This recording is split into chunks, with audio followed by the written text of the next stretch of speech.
Sí, buenos días. Bueno, el día de hoy vamos a trabajar temáticas que tienen que ver con la metodología de la programación y desarrollo de software. Sí, la fase en la resolución de problemas, las características de algoritmos, precisos, definidos y finitos, análisis de problemas, diseño de algoritmos, algo si alcanzamos de metodologías ágiles, cómo se documenta, compila, verifica y se le da mantenimiento a un código, la programación modular, estructurada y orientada a objetos. Y eso es como lo del día de hoy. En ese orden de ideas vamos a llamar a lista por acá. Sí, vamos a llamar a lista. Sí. Héctor Aguilar. Buenos días, profe. Jairo Andrés Castrillón. Sebastián David. Buenos días, profe. Yes. Steven Gómez. Profe,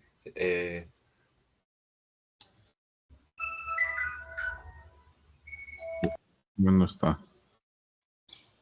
Bueno. Andrés Felipe Guerra. Jerónimo Mazo. Esteban Osorio. Tomás Peña. Presente. Julián Andrés Ponte. Heidi Suyey. Presente. Camilo Andrés Rivera.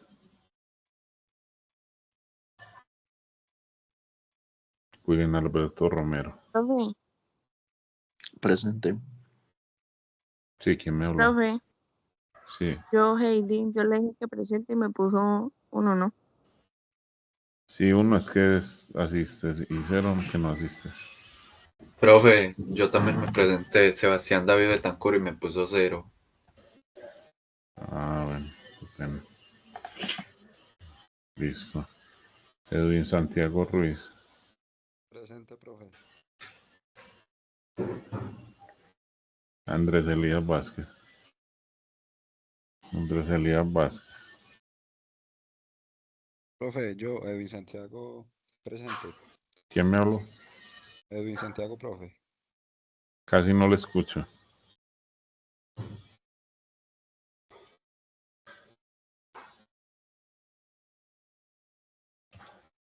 Bueno, entonces, gracias, doña Sofía. Bueno, entonces el día de hoy, pues como ya saben, venimos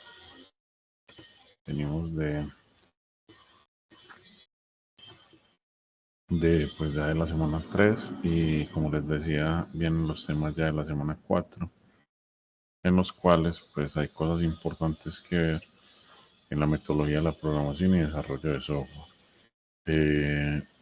Esto, digámoslo, es importante ya que nosotros en la metodología, digamos, de programación a la lógica, hay un aspecto importante y es cómo desarrollamos los programas, ¿sí? Y eso se conoce en el mundo de la computación como ingeniería de software. Esa metodología es importante porque nos va a permitir estructurar programas y hacer unas fases que son importantes en la resolución y en la documentación, como vemos acá. Entonces, en la resolución, Joyanes, como vemos en esta introducción, tiene cuatro pasos que son definición o análisis del problema, diseño del algoritmo y transformación del algoritmo en un programa. Y por último, ejecución y validación del programa. En este curso, desde la primera clase, estamos hablando del método de los 5 pasos. Obviamente, no es que sea un método pues único ni digámoslo así, que sea exclusivo de este curso, sino que se maneja, digamos, más o menos en forma general.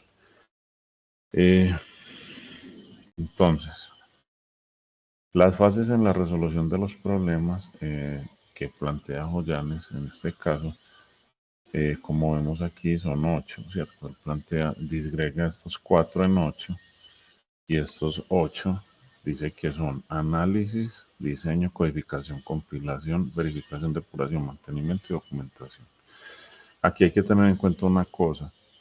La documentación es tan importante que se realiza transversal en todas las fases. Y el mantenimiento, pues digámoslo así, es una vez hayamos hecho pues como el desarrollo del prototipo. Entonces, nosotros en este orden de ideas es bueno que reconozcamos la forma en que se expresa un análisis de software o un analista o lo que llamamos aquí un ingeniero de arquitecto o los que mandamos a hacer los requerimientos y voy a leer esta parte. El problema se analiza teniendo presente la especificación de los requisitos dados por el cliente de la empresa o por la persona que encarga el programa. Es decir, siempre que tenemos una empresa de desarrollo de software, pues habrá un cliente que tiene unas necesidades y esas necesidades las planteamos como unos requisitos, los requisitos que digamos, está planteando el cliente. Luego nosotros pues analizamos eso y digámoslo, una vez tengamos el análisis, vamos a hacer un diseño. El diseño tiene que ser conducente a un algoritmo que resuelva el problema. Luego de hacer el diseño como tal, ojo, todavía no es código, sino el diseño, se plantea la codificación e implementación. Como dice Joyanes, la solución se escribe en la sintaxis del lenguaje de alto nivel, por ejemplo Pascal, no en nuestro caso C o C++, y se obtiene un programa fuente que se compila, ¿sí?, para obtener pues, un ejecutable. ¿Sí? Al compilarlo, puede detectar algunos errores del compilador, lo que llamamos bugs en inglés. Esos son términos que van apareciendo a medida que vamos avanzando el curso. Y hay otros errores que no los detecta el compilador, obviamente, pueden ser errores lógicos. El mantenimiento, entonces, una vez cuando tengamos el programa pues como en producción, le vamos a hacer un mantenimiento para, digamos, se nos olvidó alguna característica o hay que pulirle alguna interfaz al cliente. Y en la documentación, como decimos, hay partes importantes. La documentación para la empresa de desarrollo, otra para el usuario, que son los manuales de usuario, ¿sí?, y algunas normas para el mantenimiento, ¿sí?, porque puede que en ese soporte que le vendemos al cliente también esté capacitar a su personal en el software. Entonces, hay unas características de un algoritmo, ¿sí? El algoritmo, como sabemos, se deriva de la palabra latín alquarismi, y nombre, pues, que es el nombre Al-Khwarizm, y es un nombre de un astrónomo árabe, ¿sí? Y como dice acá Joyanes, es un método para resolver un problema mediante una serie de pasos precisos, definidos y finitos. O sea, esas tres palabras son importantes a la hora de definir un algoritmo preciso. Indica si el orden de realización, indica el orden de realización en cada paso. Definido, si se sigue 2 veces, se obtiene el mismo resultado cada vez. Es decir, si yo repito ese mismo algoritmo de hoy mañana, debo obtener el mismo resultado. Y finito, que tiene fin, ¿sí? Bueno, aquí, digámoslo así, también la definido tiene que ver con la precisión, cuando uno que sea pues, que lo podamos repetir una y otra vez y nos dé el mismo resultado. En ese orden de ideas, nosotros tenemos unos métodos que llamamos algorítmicos y otros que son heurísticos, ¿cierto? Algunas heurísticas eran empleadas o son con la inteligencia artificial desde hace muchos años y puede que no conduzcan al mismo resultado, ¿cierto? En la heurística. En algún algorítmico siempre debe proceder a un mismo resultado. En ese orden de ideas hay varios tipos de algoritmos que vamos a ver nosotros y son el pseudocódigo, los diagramas de flujo, ¿sí? Los diagramas, vamos a ver el pseudocódigo, que puede ser en español o en inglés, o puede ser un pseudocódigo de la misma empresa. Y hay otro tipo de diagramas, aquí vemos un diagrama de flujo, y hay otros tipos, pues aquí vemos un pseudocódigo, y vemos, aquí más adelante les voy a mostrar un diagrama rectangular, a ver si estamos adelante, rectangular, qué pena que aquí está, diagramas, minutico, aquí. Este es un diagrama rectangular o Nazi-Schneiderman, ¿sí? Nazi-Schneiderman. Diagrama NS o diagrama rectangular. Es interesante, sin embargo, cuando son condicionales muy anidados, produce problemas, ¿sí? Bueno, en ese orden de ideas, volvamos aquí al inicio. Quería mostrarles el diagrama Nazi-Schneiderman basándome en este libro de Goyanes. Entonces, para analizar un problema, nosotros, digámoslo así, tenemos que responder algunas preguntas, digamos que pueden ser preguntas claves. Es qué entradas se requieren, cuál es la salida deseada y qué método produce la salida deseada. O sea, entradas, salidas y métodos que necesito, ¿sí? Esperen, yo conecto la tableta que tengo acá, a ver si puedo escribir algo ahí.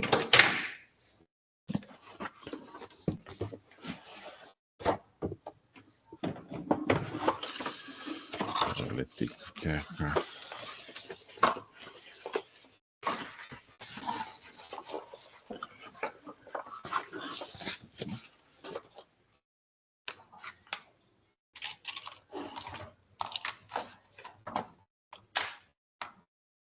Ya voy a conectar esta tableta.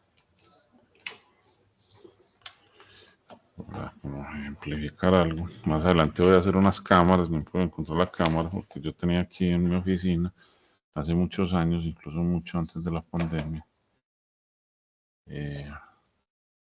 Tenía una estructura para montar la cámara y poder escribir en un papel, que los estudiantes lo pudieran ver. Entonces, en ese orden de ideas, tenemos, ¿sí? Tenemos aquí que hay unos aspectos importantes para el análisis y lo voy a dejar con 3 cajas. Entradas, métodos y salidas. ¿Sí? Entonces, en ese orden de ideas, como vemos aquí en el libro de Joyanes, aquí, ¿qué entrada se requiere? Entonces, ¿qué entrada requerida? Entonces, como hacía en el dibujo, como lo vemos acá, ¿qué entrada se requiere? ¿Sí? Luego, ¿cuál es la salida deseada? Entonces, tipos de datos y cantidad. Un minutico aquí. Tipos de datos y cantidad. Y en la salida, pues vamos a tener también tipos de datos y cantidad. Y en el qué método produce la salida deseada. Y requisitos o requerimientos adicionales y restricciones de la solución. Entonces aquí en un análisis vamos a hacer este problema. Se desea obtener una tabla con las depreciaciones acumuladas y los valores reales de cada año de un automóvil comprado por 20.000 euros en el año 2005 durante los 6 años siguientes, suponiendo un valor de recuperación o rescate de 2.000. Realizar el análisis del problema conociendo la fórmula de la depreciación anual constante para cada año de vida útil. ¿Sí? ¿Y qué nos dice la fórmula? El costo menos el valor de recuperación sobre vida útil. ¿Sí? Entonces, datos de entrada, costo, valor de recuperación y vida útil. Y salida de, ¿qué método tengo que hacer? Tengo que implementar esta ecuación adentro del método.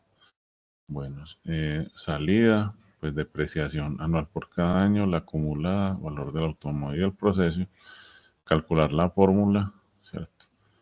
La depreciación acumulada y el valor del automóvil cada año, como vemos aquí. O sea, ya si la depreciación cambia, pues cambiará. Y los valores, pues vemos que cambia la depreciación acumulada para el problema. En el diseño del algoritmo, nosotros vamos a emplear una técnica, ¿sí? Como dice acá, los métodos de diseño se basan en el conocido divide and conquer, divide y vencerás. Eso es un término que se usa mucho en, que ven acá, se usa mucho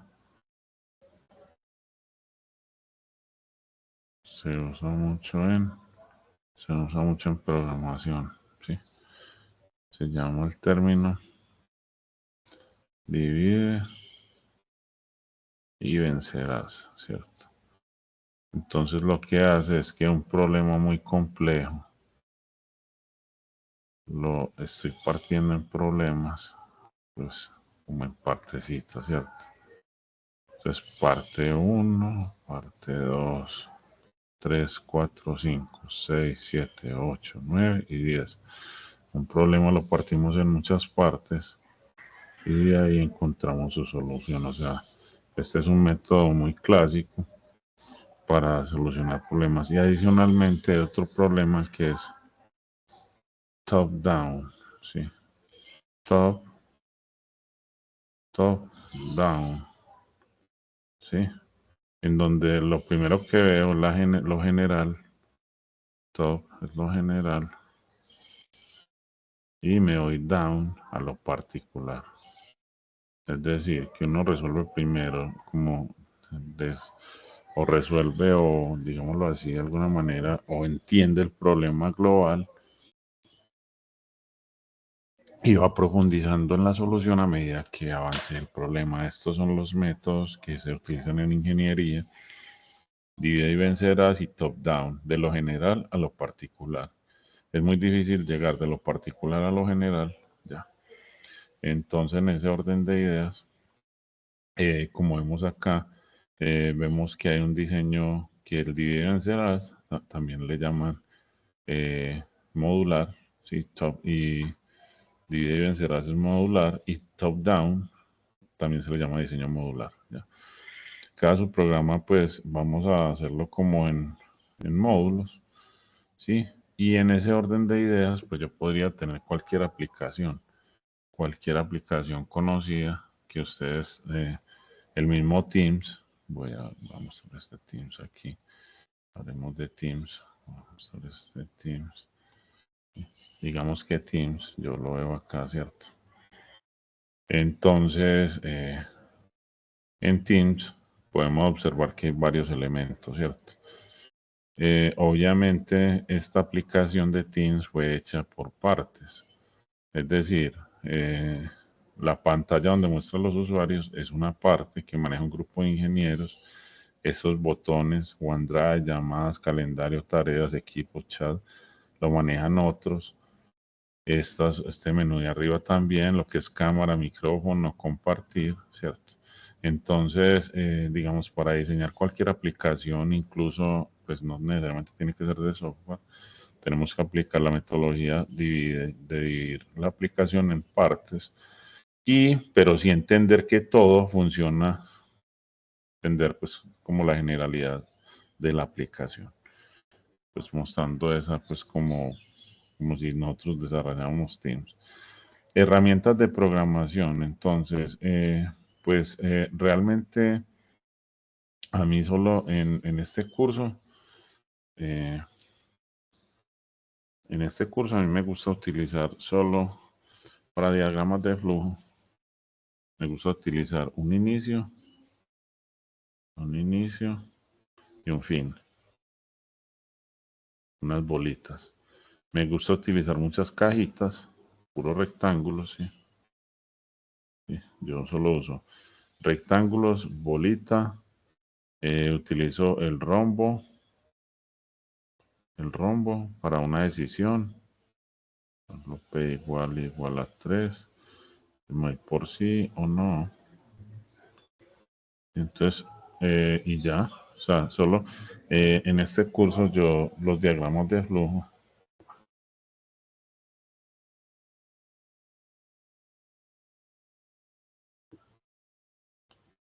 Los diagramas de flujo los realizo con flechas. Entonces, flechas para conectar. Flechas para conectar. Para conectar. Flechas para conectar. ¿Qué más, profe? La profesora Sara no la ha visto. No, profe. Pero la de la primera mano izquierda. Sí, profe. Yo le pego una pasadita ahora. Listo, profe, que se vea. Bueno, las flechas para conectar los rectángulos para los procesos o métodos, los procedimientos o los procesos, ¿sí? El rombo para la decisión, para las decisiones. Y en general, pues no uso más.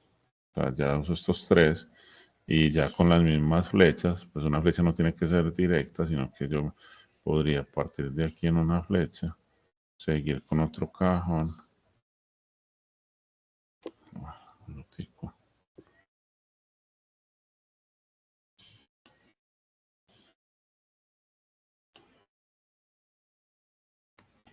Así no alcanzo con esto acá.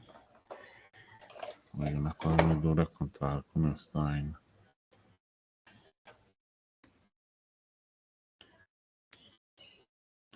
Pues aquí sigo con esta flecha. Podría seguir con arco de decisión. Con esta devolverme para acá, ¿sí? O sea, con las flechas es muy claro que yo tengo los flujos. Tengo claro los flujos de dirección del programa.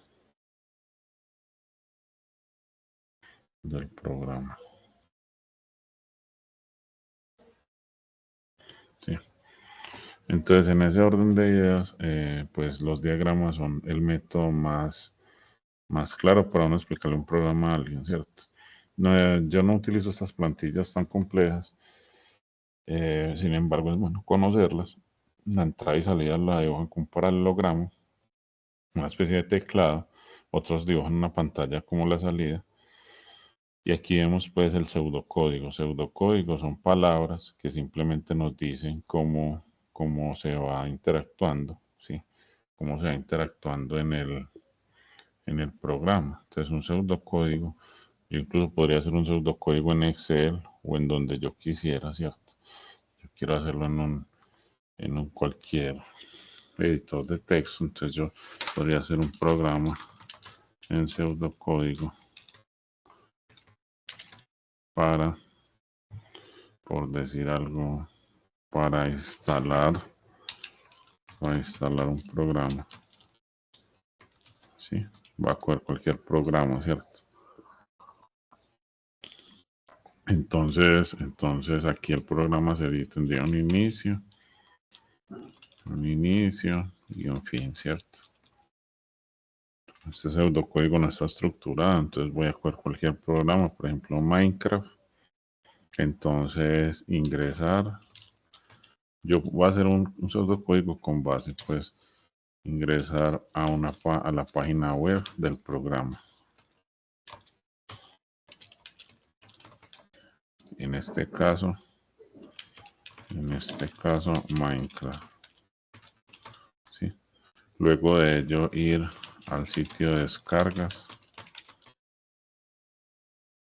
del programa. ¿Sí? Entonces yo podría decirle descargar el enlace y guardarlo en una carpeta. Puede que esté comprimido o no. Luego de ahí paso a digamos, ejecutar el programa, darle las configuraciones de instalación. ¿Sí?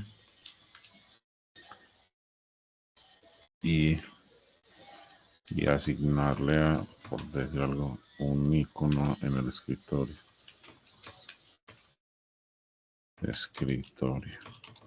Esto es un pseudocódigo, digamos que yo se lo diera a alguien para que, ¿cierto? Para que instale su programa, ¿cierto?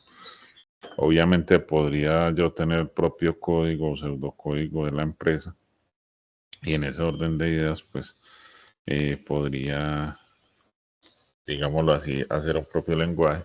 Nosotros vamos a trabajar con el pseudocódigo de PSI.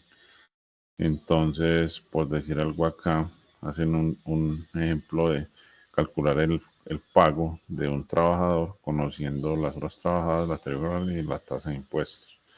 Se hace, hay unas condiciones y se obtiene el valor, pues, digamos así, el valor de pago que se le da.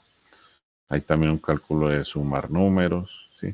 Obviamente uno diría, aquí necesito iterar de 1 a 100, sin saber mientras ni nada, simplemente en este momento sabemos que hay que hacer unas repeticiones. Luego la codificación del programa es pasarlo a un lenguaje específico, ¿cierto? Aquí vemos que este algoritmo primero real, entero, donde se definen las variables y donde están los procedimientos, es un lenguaje pues pseudocódigo también, y la idea sería pasarlo a un lenguaje C o C++. Digámoslo así, en la documentación nosotros tenemos que documentar con, pues, lo hemos visto en clase, con doble slash o con slash asterisco, las para varias líneas. Aquí nosotros tenemos que compilar, el compilador convierte lo que es ese lenguaje como tal, el compilado. Entonces si yo mostrara, por decir algo, un proceso de compilación en C++, ¿sí? Entonces nosotros podríamos decir que convierte ese lenguaje al lenguaje de máquina, ¿cierto? Voy a mostrar un ejemplito, ¿cierto? Voy a mostrar un ejemplito acá de una página. Entonces, el C, como sabemos, tenemos un código, pues podría ser un hola mundo. Se compila con el GCC, pues en nuestro caso nosotros estamos trabajando con GDB Online, es como muy transparente para nosotros, pero podríamos instalar un compilador en Windows o en Linux. Luego de compilarlo, pues él, digámoslo así, forma un binario y él enlaza algunas librerías a él y nos muestra, pues él enlaza y ya la compilación como tal nos crea pues como un archivo binario. Aquí pues específicamente, entonces ya sabemos que en Linux nosotros tenemos que tener en cuenta unos procesos o en Windows, donde la compilación pasa del lenguaje de programación a ensamblador y de ensamblador al binario. Sí, eso debe quedar claro. Voy a explicar aquí más fácil aquí. ¿Sí? Entonces, ¿qué estamos diciendo? Tengo un programa en C. Es como complicado traer esas tabletas. Tengo un programa en C. ¿Cierto? De este programa en C, lo que hace un compilador es que después con unas librerías hace un enlace, compila, pues puede hacer dos pasos en uno. Puede compilar el programa, pero también puede enlazar este programa. Aquí puede haber un punto intermedio. Enlaza, entonces aquí puede haber un proceso de compilación 1 y ya las librerías pueden estar compiladas. Y ya aquí las enlazo. ¿Sí? Enlace. Entonces el compilador, pero el compilador aquí enlazó librerías con programa. Pero el programa al compilarlo, yo tengo un programa. Y al compilar, lo que le estoy diciendo es, primero pásemelo a ensamblador. O sea, este programa me crea unas líneas de ensamblado y luego me los pasa ¿qué? A una especie de binario, ¿cierto? El binario, unos y ceros, ¿cierto? Este es el que estaría aquí en este puntico. Estas librerías pues se supone que ya están en binario y hay un enlace, lo que me produce un código objeto, ¿cierto? Un objeto. O ya el programa en sí como tal, que nosotros en Windows estamos enseñando al punto .exe, pero la verdad un programa no tiene que tener una extensión. Eso está claro. Un programa no necesariamente tiene que tener una extensión. ¿Sí sabían eso o no? Sí. Sonido 1, 2, 3. Bueno. ¿Sí me están escuchando allá? Sonido. Sí, profe. Profe, sí le estamos Sí, sí, se escuchando. la escucha, profe. O sea, un programa no tiene que tener una extensión, eso debe quedar claro. Digámoslo como vemos acá. Voy a poner el ejemplo de Linux.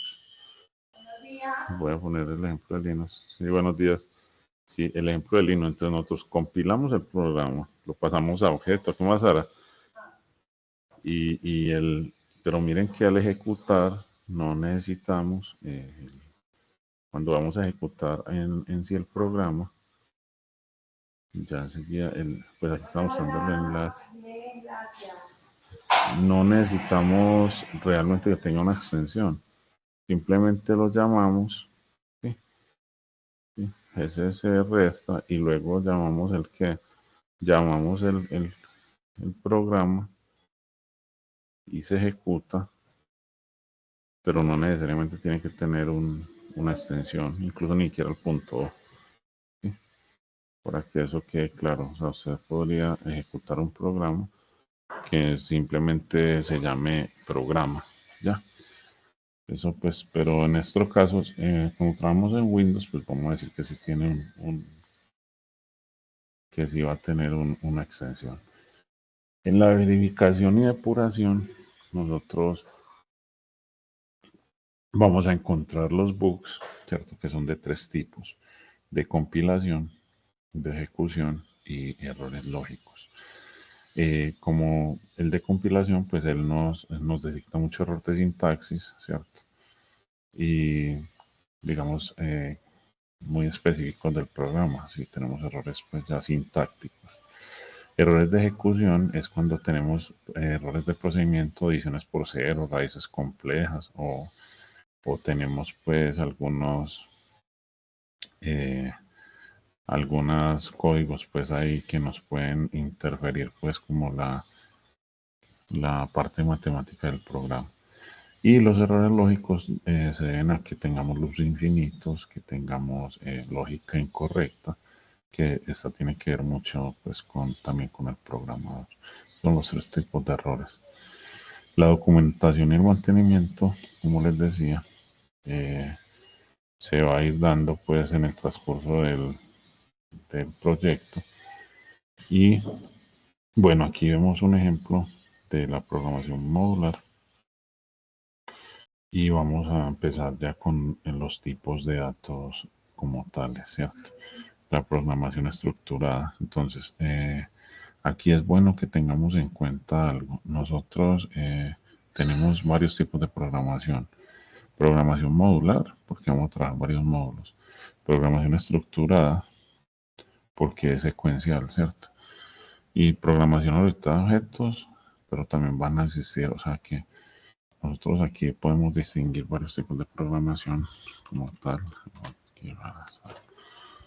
Entonces tenemos programación modular,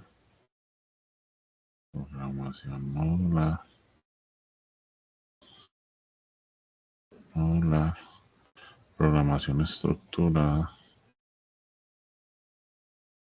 programación orientada a objetos.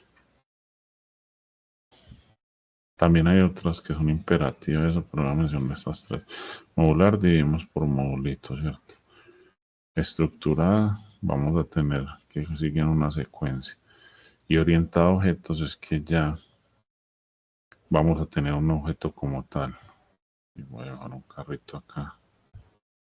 un carrito donde el objeto como tal tiene unas propiedades o atributos y unos métodos. Entonces, las propiedades son las propiedades intrínsecas del objeto, por ejemplo, propiedades, entonces tenemos color, peso, bueno, forma, podría ser, bueno. Y en los métodos, nosotros tenemos, por ejemplo, acelerar, frenar, un tipo aquí.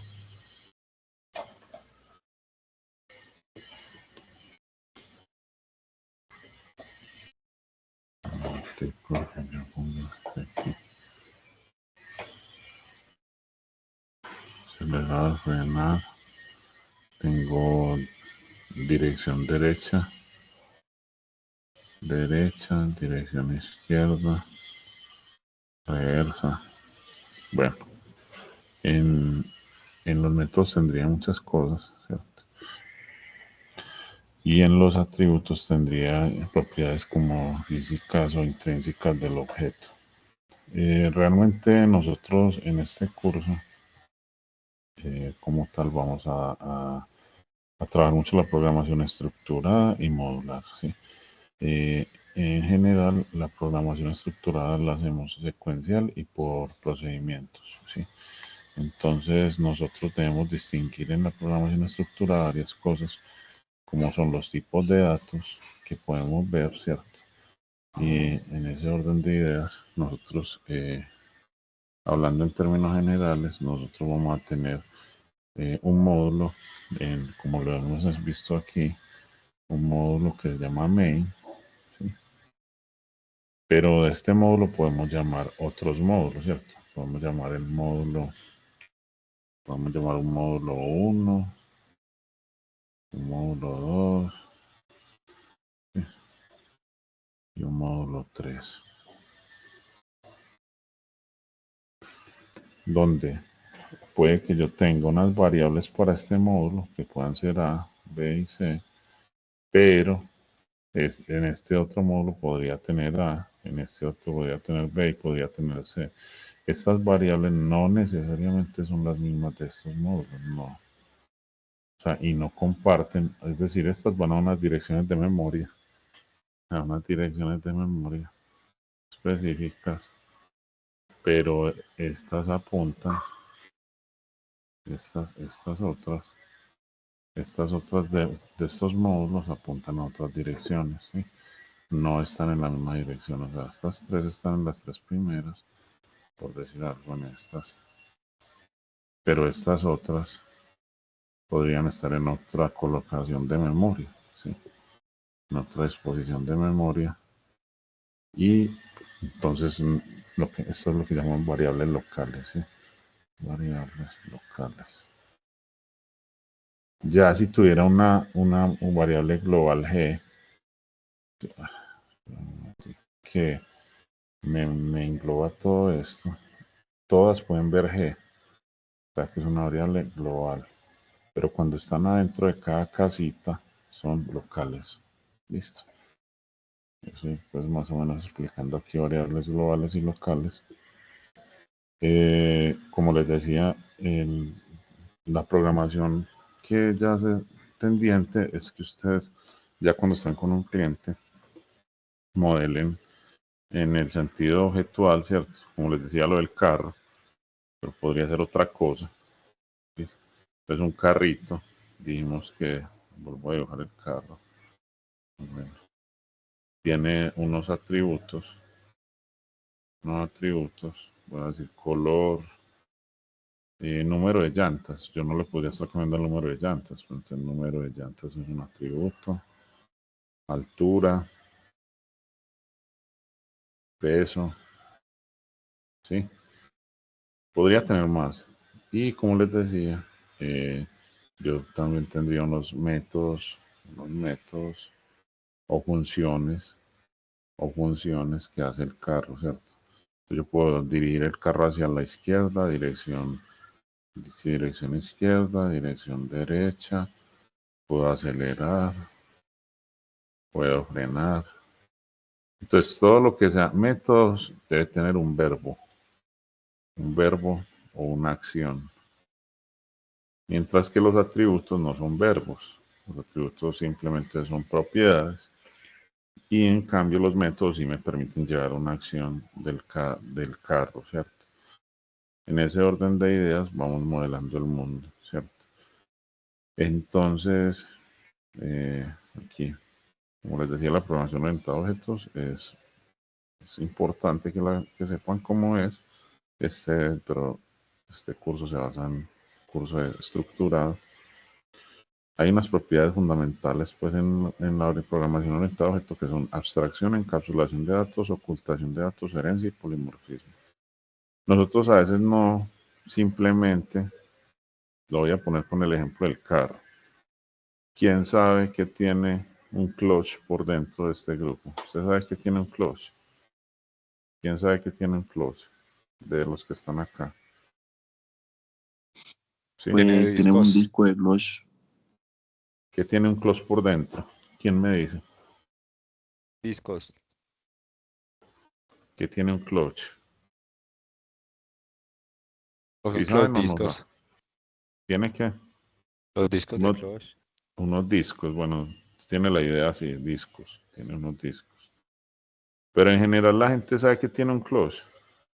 No. No. No. O sea, realmente la programación orientada a objetos es algo muy light. Pues muy light en el sentido de que usted, para manejar un carro, usted no necesita, pues, saber qué tiene por dentro el clutch, ¿o sí? No. No. O si usted pone la dirección hacia la derecha, usted no sabe si es hidráulica o si es asistida electrónica con un motor o si es mecánica. Eso está claro. O sea, simplemente el carro está volteando las llantas hacia la derecha o hacia la izquierda. O sea, usted sabe lo básico general, pero lo interno se lo está extrayendo ¿quién? Hay una abstracción. O sea, hay una abstracción. Usted sabe lo que hace, pero no, usted realmente no va a tocar eso tan interno, ¿cierto? Lo mismo pasa, entonces, digamos, en objetos también existe, entonces, uno está extrayendo y está ocultando procedimientos y métodos para que el usuario, ¿qué?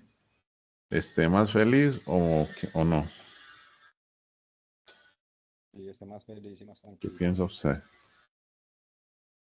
Cuando la gente no sabe tanto, ya se le ocultan cosas. Que empezar pues a hablar de esto, ¿cierto? ¿Está más feliz o más triste? No, más felices. Triste. ¿Más qué? Más felices. Más felices, dice Edwin, ¿y quién dijo otra cosa? Yo. Más triste. William, ¿qué dice? Más Sí, triste. señor. ¿Más qué? ¿Más qué? Más triste, profe. Como Pa- más bravo. ¿Cómo no te escuché bien? No, es que hay un ruido tan teso aquí en el tema. Como ¿Por más qué más enojado, triste? pero cuando se le ocultan, pues, procesos del problema. Eso, entonces, usted a medida que programa, digamos, pero esto se lo voy a decir a nivel de didáctica, ¿cierto? Porque yo he sido profesor de profesores, ¿cierto? En este sentido. O sea, yo le enseñaba a profesores a programar, ¿cierto? Profesores de bachillerato y de escuela. De escuela. ¿Cómo creen que yo le enseño a esos profesores? ¿Cómo les enseño a ustedes o más suave? ¿Ustedes qué creen? Más suave, profe. Sí, Más más suave. suave. Entonces yo para enseñarles a ellos uso objetos. Sí, sí está claro. O sea, yo para enseñarles a estos profesores, la verdad, yo uso objetos para enseñarles. Uso objetos. Porque enseñar con objetos es muy sencillito.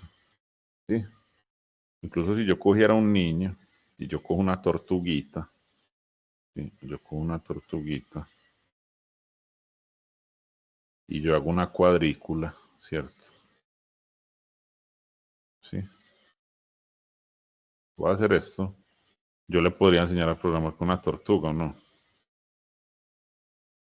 ¿Ustedes qué creen? Sí. Yo le podría, pero la tortuguita solo se mueve hacia arriba o hacia abajo. O pues se mueve arriba, abajo, izquierda, derecha. Le puedo cambiar el color a la tortuga y puede que haga un sonido si encuentra alguna cosa. Por ejemplo, si encuentra una semillita o una florecita, no sé. ¿Sí? Entonces yo podría enseñarle a un profesor de colegio con una tortuga. Cojo uno, pero el profesor le importa cómo se mueve la tortuga aquí, simplemente le mueve hacia la izquierda, mueve hacia la derecha, o mueve hacia la derecha. Mueve hacia abajo, mueve hacia la derecha, mueve hacia arriba, mueve hacia el lado, mueve hacia arriba, mueve hacia la izquierda. Sí, izquierda o derecha, y yo me voy moviendo así. ¿Cómo son esos comandos? ¿Simples o complejos? Siempre. Simples. Simples. Simples. O sea, yo estoy trabajando esos objetos porque él no se va. Pero usted sabe que mover una tortuga de una posición de pantalla a otra, eso requeriría que mucho código. O sea, ya si uno sabe mucho código, uno sabe que mover un objeto en la pantalla, si me lo pusieran a hacer a punta de código, es muy difícil. Obviamente, yo le estoy abstrayendo todo eso y simplemente se lo muestro como si fuera fácil. Ya, muy facilito. Eso es como cuando yo les pongo a ustedes el de, pues cuando les pongo un examen, ¿cierto? Y le digo, muévame un asterisco.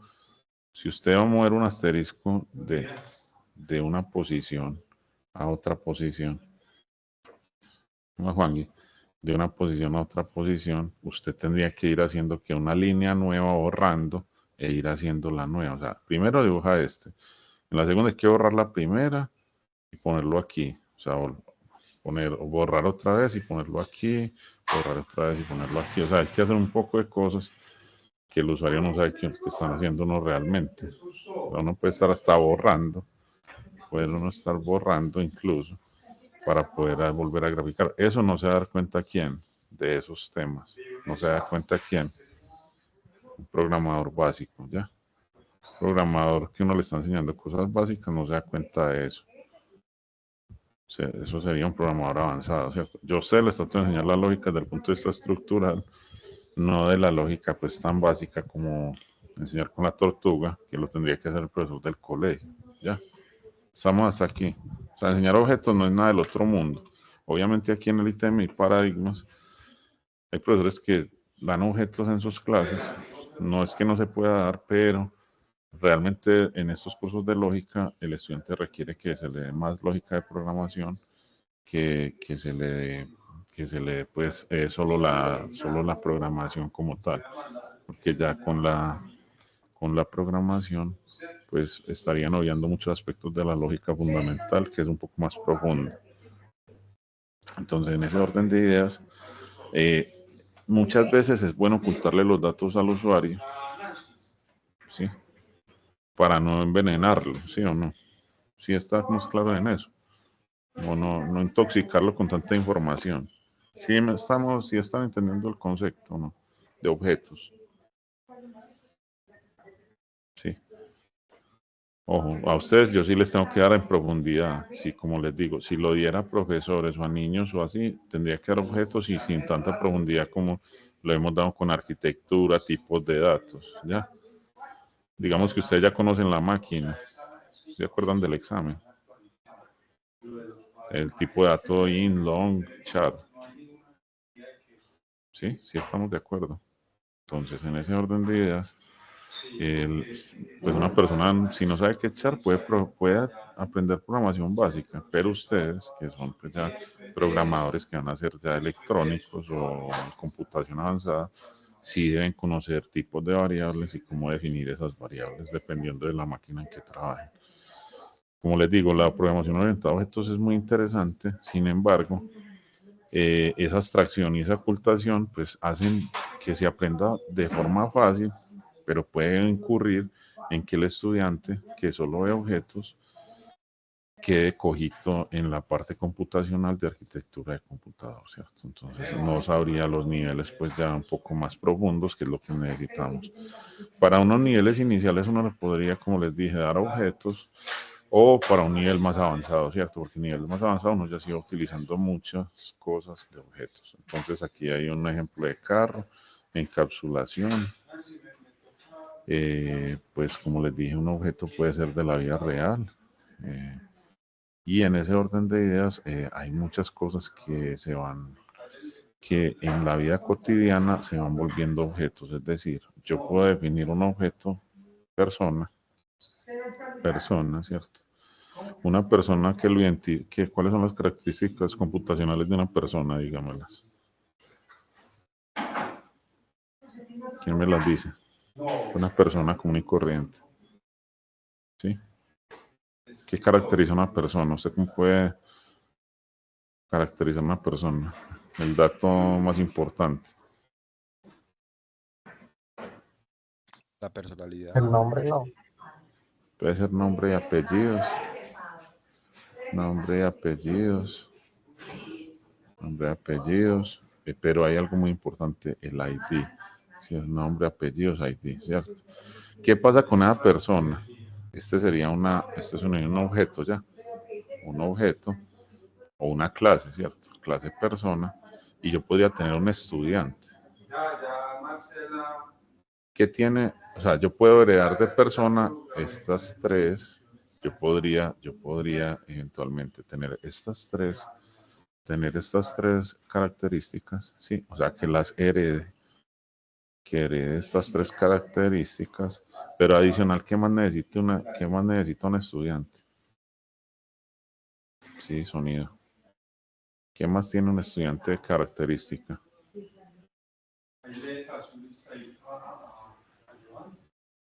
Un código.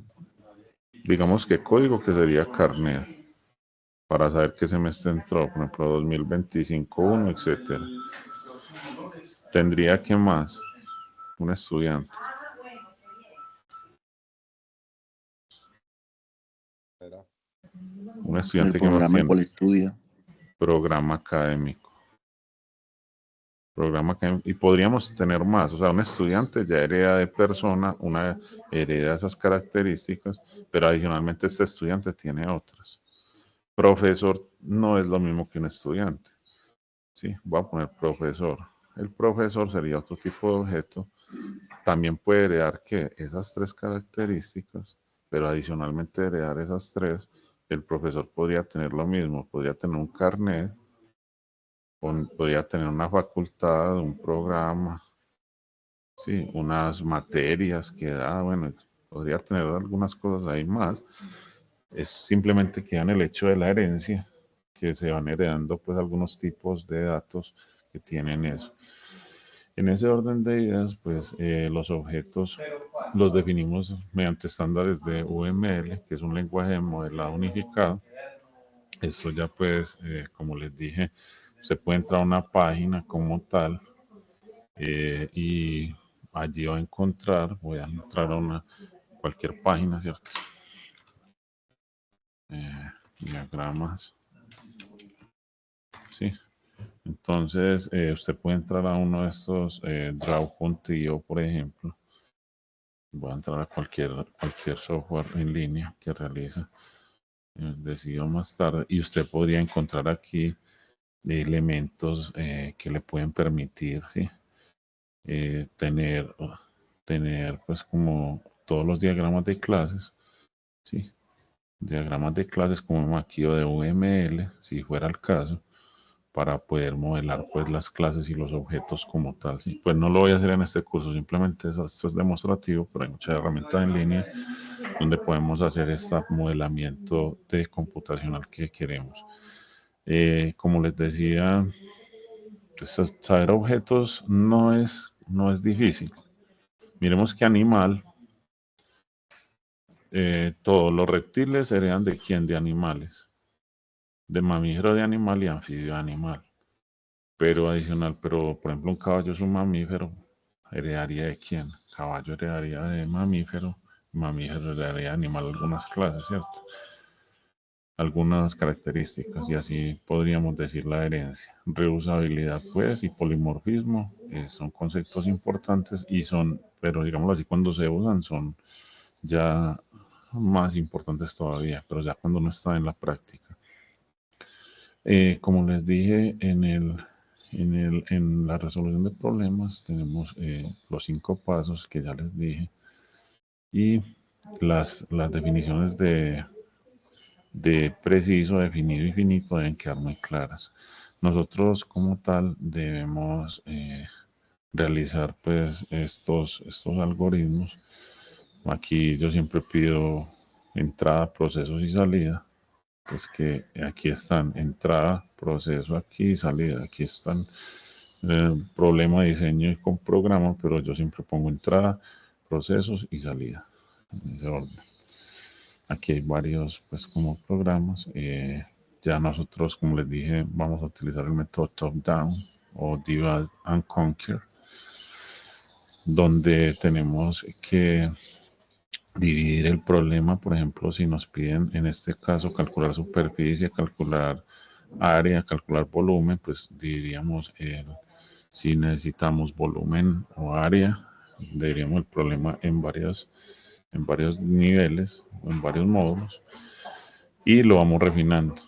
Ya la escritura de algoritmos como tal, como dijimos, el pseudocódigo y la representación gráfica de algoritmos tenemos diagramas de flujo, tenemos diagrama de Naisy-Sneiderman, sí. Voy a buscar aquí un ejemplito, pues, como un poco más. Naisy-Sneiderman, sí. Yo lo llamo diagramas rectangulares.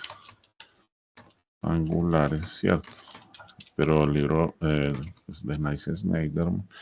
Voy a entrar a cualquier página, sí. Aquí en este es el diagrama Naisy-Sneiderman.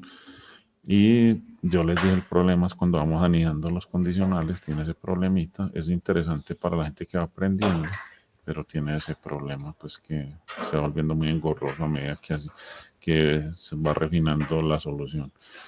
Aquí pues hay una solución para raíz cuadrada. Sigamos, diagrama de flujo, como les dije, pues no voy a usar sino círculo, rectángulo y flechas. Y el rombo para decisión. El resto no, para hacer las cosas un poco más fáciles. Y en ese orden de ideas, pues ya aquí hay varios ejemplos ya solucionados que no los voy a repetir.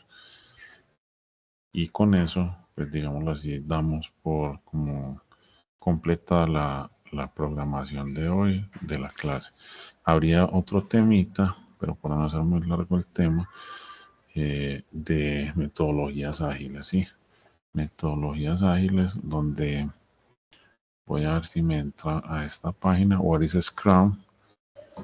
Scrum, conceptos claves y cómo se aplica la gestión de proyectos. Entonces, Scrum es una metodología, pues ya no es tan nueva y es una metodología ágil donde nosotros queremos gestionar equipos, que hayan unos sprints y que nos vayan haciendo unos entregables. Eso se utiliza mucho en el medio empresarial para que haya, pues, como se alcancen rápidamente los objetivos y haya como pequeños o bueno, soluciones parciales durante el proceso. No esperar hasta el final a ver la solución, sino que se va teniendo soluciones en los sprints, ¿cierto?